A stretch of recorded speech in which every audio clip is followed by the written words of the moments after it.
سورہ فتح میں اللہ تعالیٰ نے اس بات کا اعلان کیا، لَقَدْ رَضِيَ اللَّهُ عَنِ الْمُؤْمِنِينَ اِذْ يُبَايِعُونَكَ تَحْتَ الشَّجَرَةِ فَعَلِمَ مَا فِي قُلُوبِهِمْ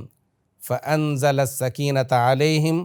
وَأَثَابَهُمْ فَتْحًا قَرِيبًا کہ بے شک اللہ تعالیٰ اہل ایمان سے راضی ہو گیا۔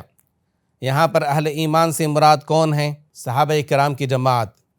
اور صحابہ میں بھی خاص کر کے وہ لوگ جو حدیبیہ میں رسول کریم صلی اللہ علیہ وسلم کے ساتھ تھے۔ اِذْ يُبَايِعُونَكَ تَحْتَ الشَّجَرَةِ جب وہ آپ سے بیعت کر رہے تھے درخت کے نیچے، فَعَلِمَ مَا فِي قُلُوبِهِمْ تو اللہ تعالیٰ نے ان کے دلوں کے حال کو جان لیا، وہ اپنے دلوں میں کیا نیت لے کر کے رسول اللہ صلی اللہ علیہ وسلم کے مبارک ہاتھ پر بیعت کر رہے تھے، اللہ تعالیٰ کو اس کا علم تھا۔ فَأَنزَلَ السَّكِينَةَ عَلَيْهِمْ وَأَثَابَهُمْ فَتْحًا قَرِيبًا تو اللہ تعالیٰ نے ان کے دلوں میں سکینت کو نازل کیا اور ان کو فتح قریب کی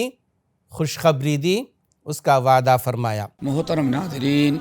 مرشد ٹی وی جو ایک دینی اور خالص اسلامی چینل ہے جس کے ذریعے کتاب و سنت کی صحیح تعلیمات گھر گھر پہنچائی جاتی ہیں، جو خالص دینی خدمات دے رہے ہیں، ان کا تعاون نہایت ضروری ہوا کرتا ہے۔ جو کچھ تم اللہ تعالیٰ کی راہ میں